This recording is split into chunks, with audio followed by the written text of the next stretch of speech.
ही ये जानकारी है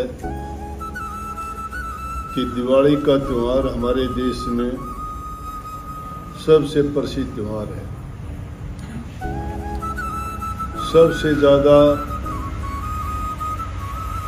खुशी भरा, सबसे ज़्यादा मिठाई इसी त्यौहार पे बढ़ती है। गांव, घर, बस्ती, जहाँ कभी भूले से भी दिया नहीं लगाते वहाँ भी प्रकाश करते हैं उस दिन।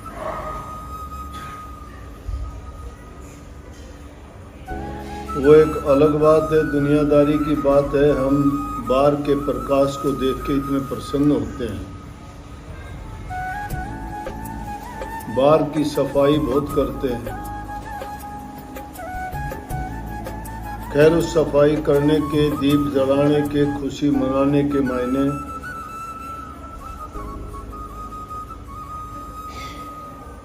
इसलिए थे कि श्री रामचंद्र जी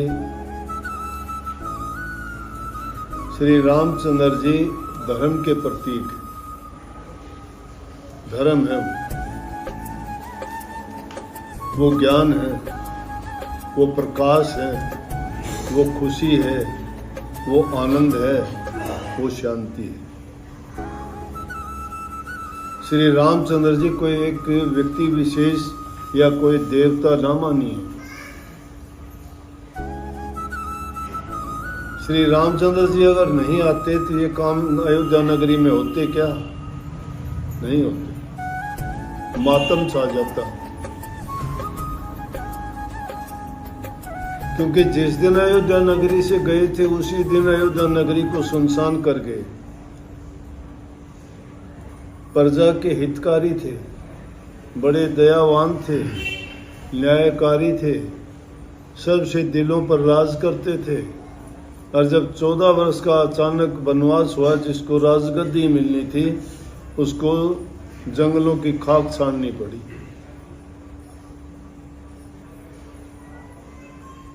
महापुरुषों ने तो बहुत अच्छी तरह से कही है कि ये सब खेल तो कर्म गति का था, लेकिन उस कर्म की रचना, उस खेल को करने के लिए श्री रामचंद्र जी ने क्या क्या रचना रची, सिर्फ कर्म गति समझाने के लिए। और संतों ने उसके बारे में कहा कि कर्म गति टारी ना ही टरे। कर्म गति टालने से नहीं टलती। क्यों नहीं टलती? हम लाख कोशिश करते हैं, किसी चीज के लिए, अच्छा करने के लिए मुहूर्त देखते हैं, किसी ज्योतिषी पंडित से जाके मुहूर्त पूछते हैं, क्या क्या चीज़ों की ज़रूरत पड़ेगी, वो सारी चीज़ें मुहैया करवाते हैं, घड़ी टाइम देखते हैं, और वो चीज़ फिर बाद में उसका परिणाम खराब हो जाता है। क्यों हो जाता है? जब सारी चीज़ें हमने इतनी भली भांति इतने दिन पहले तैयारी करके, सोच के और बड़े अच्छे ढंग से करने का प्रयास किया, फिर वो खराब क्यों हुई? उसको कहा कि कर्म की गति है, और वो कर्म की गति टालने से नहीं टलती। क्यों? वशिष्ठ से तो महासुर ज्ञानी नहीं हो सकते। कितनी पीढ़ियों के गुरु रहे वो। रघुकुल में कई पीढ़ियों के गुरु वशिष्ठ जी रहे, और वही वशिष्ठ जी ने लगन शोध के रखा था रामचंद्र जी को कल राज्याभिषेक होगा, लेकिन हुआ क्या? वनवास मिला। वो भी छोटा मोटा नहीं, 14 वर्ष का। तो उस कर्म गति के बारे में क्या? कर्म गति टाली ना ही टले। वशिष्ठ से महासुर ज्ञानी लिख लिख लगन धरे, सिया हरण मरण दशरथ का और बन बन राम। ये कर्म गति थी। रामचंद्र जी को वनवास, माता सीता का हरण हो जाना, राजा दशरथ का वियोग में मर जाना, स्वर्ग से धार जाना, लेकिन राक्षसों का संहार करना। और वो 14 वर्ष में किन किन से मुलाकात हुई? बंदरों से, भालुओं से, जंगली जानवरों से, पेड़ पौधों से, 14 वर्ष में रामचंद्र जी ने क्या क्या किया। एक आध दिन की बात हो तो भी मुश्किल हो जाती है, 14 वर्ष। लेकिन जब जाने लगे तो सारी प्रजा रोने लगी, पीछे पीछे होली कि आप गए तो हमारा चैन गया, आप गए हमारी शांति गई, आप जाओगे हम किसके सहारे रहेंगे, आप तो प्रकाश के दीप हो, आपके बिना अंधेरा हो जाएगा। कहते हैं कि नहीं, कहते पुत्र के बिना तो घर में अंधेरा होता है। अंधेरा तो प्रकाश से मिटता है ना, लेकिन पुत्र को भी प्रकाश मानते। तो कहा कि आपके बिना तो अंधेर हो जाएगा, दिलों में भी अंधेर, दुनिया में भी अंधेर, जीवन में भी अंधेर, कैसे जिएंगे हम। रामचंद्र जी ने सबको समझाया। रोती बिलखती प्रजा को छोड़ के और जंगल की राह ली, उनको कहा कोई बात नहीं, समय रुकता नहीं है, समय गुजर जाता है। शुरू में जब आपत्ति विपत्ति आती है आदमी को कठिन लगता है, कोई भी काम करो, लेकिन धीरे धीरे वो आसान होता चला जाता है, क्योंकि वक्त हर चीज को सहला देता है, हर घाव को भर देता है। वक्त की बड़ी खूबियां हैं, ये रुकता नहीं, चलता ही रहता है। हम वक्त की इंतजार करते हैं, वक्त किसी का इंतजार नहीं करता। 14 वर्ष गए, राक्षसों का संहार करके लंका का राज विभीषण को सौंप के अयोध्या में लौटे तो लोगों को जब पता लगा प्रजा को कि श्री रामचंद्र जी उस दिन वापस आएंगे, उस दिन का नाम दीपावली रखा। लोगों ने घरों की सफाई करी, बहुत अच्छा काम किया, क्योंकि 14 वर्ष तक उन्होंने अपने घर नहीं संभाले, उन्होंने नए वस्त्र नहीं पहने, उन्होंने कोई नए बर्तन नहीं लिए, घरों में कोई किसी प्रकार की रोशनी नहीं की, क्योंकि जिनके दिल बुझे हुए होते हैं बाहर की कितनी भी रोशनियां करो उसको खुशी थोड़ी देती है। जब इंसान का मन प्रसन्न होता है तो उसको रोशनी की भी जरूरत नहीं होती। और जब उनको पता लगा तो कितने दिन पहले लगे, घरों को संवारने लगे, नए वस्त्र खरीदे, नए बर्तन खरीदे, घरों में दीप जलाए, रंग रोगन किया, सफाई किए, नए वस्त्र लेके आए, बड़े हार श्रृंगार किए सब ने। और जब अयोध्या में लौटे तो अयोध्या नगरी इसी तरह जगमगा उठी जैसे दिवाली के दिन आज हमारे शहर घर गांव जगमगा उठते हैं। इसकी तुलना उससे की जाए, लेकिन उससे ज्यादा लोगों के दिल खिल उठे। और दिल जब खिल उठता है तो कहते हैं ना कि मेरा ये काम हो जाए तो मिठाई बांटना, कहते हैं।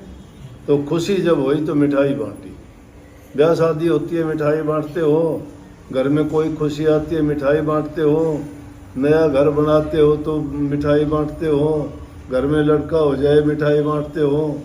इसी प्रकार से श्री रामचंद्र जी आए तो लोगों ने मिठाई बांटी, खाई, खिलाई। आज भी वो काम करते, मिठाई आज तक बांटते। अच्छे काम का परिणाम हमेशा अच्छा होता है। खुशी बांटने से खुशी बढ़ती चली जाती है। खुशी जितनी बांटोगे, जितने लोग आते जाएंगे उसमें खुशी बढ़ती चली जाए, कम नहीं होगी। लेकिन दुख घटता चला जाता है। दुख को बांटने के लिए जाते हो, दुख घट जाता है, दुख बटा लेते हैं। सोचो अगर किसी के घर में कोई मृत्यु हो जाती है, जवान मृत्यु हो जाती है, दुख है, हार्ट टूट गया, दुर्घटना में परिवार खत्म हो जाते हैं, पूरे जो लोग सुनता है अफसोस करता है। घर में कोई एक आध बचता है तो जाते हैं उसको सांत्वना देते हैं। अगर वो अकेला छोड़ दिया जाए तो वो आदमी 1 या 2 दिन में गुजर जाएगा उस चिंता में। लेकिन जब जाते हैं तो लोग जाके उसका दुख थोड़ा थोड़ा करके बटा लेते हैं। दुख बांटने से बढ़ता है और खुशी बांटने से बढ़ती है। तो ये वो दिवाली का त्योहार था। लेकिन उस जमाने में तेल का प्रयोग कम था, लाइट नहीं थी। किस चीज का प्रयोग करते थे? घी के दिए जलाते थे। चाहे सारी चीज़ें थी तो भी घी के दिए जलाए, क्योंकि घी का दिया जलाने से वातावरण शुद्ध होता है। घी जब दीपक में जल के उससे जो धुआं निकलता है वो खुशबू पैदा कर देता है, बहुत से कीटाणु मरते हैं। हम सांस लेते हैं तो उसकी हवा के कारण हमें अच्छी सुगंधी मिलती है, मन प्रसन्न होता है उससे। और वैसे भी घी का दिया जलाना खुशी का प्रतीक है। जब ये माता बहन एक दूसरे से झगड़ा करती है न, अरे एक को नुकसान हो जाता है तो फिर उसको उलाना देती है, क्या कहती, तेरे घी के चस गए। अब तो घी के चस जाना मतलब बहुत खुशी की बात है। तो इस दिन घी के दिए जलाने चाहिए। इन दूसरे ये लाइट जला के बैठ जाते हो, 4 लड़ी लगा दी, हम भी बहुत लगाई है। ये लाइट की लड़ी लगा के बटन दबा के बैठ गए, हो गया प्रकाश। इस प्रकाश से मतलब नहीं था। बड़ी अच्छी बात है, ये हमारा एक ऐतिहासिक त्यौहार है और सबको खुशी मनानी चाहिए, मिठाई बांटनी चाहिए, खुशी बांटनी चाहिए, सबको गले लगाना चाहिए, हर आदमी के लिए मंगल कामना करनी चाहिए। जिससे तुम्हारी अनबन है उनको भी मीठा बोल के अपना बनाना चाहिए। सारे सब बैर भाव ईर्ष्या त्याग देनी चाहिए, क्योंकि ये महान दिन था और उस दिन कोई ऐसी बात होनी नहीं चाहिए कि जिसके कारण किसी के मन में कोई खटास पैदा हो। बाहर के प्रकाश से, जब हम बाहर के प्रकाश को देखने से हम इतने खुश होते हैं। 4 प्रकार के प्रकाश हैं दुनिया। अग्नि, फायर लाइट,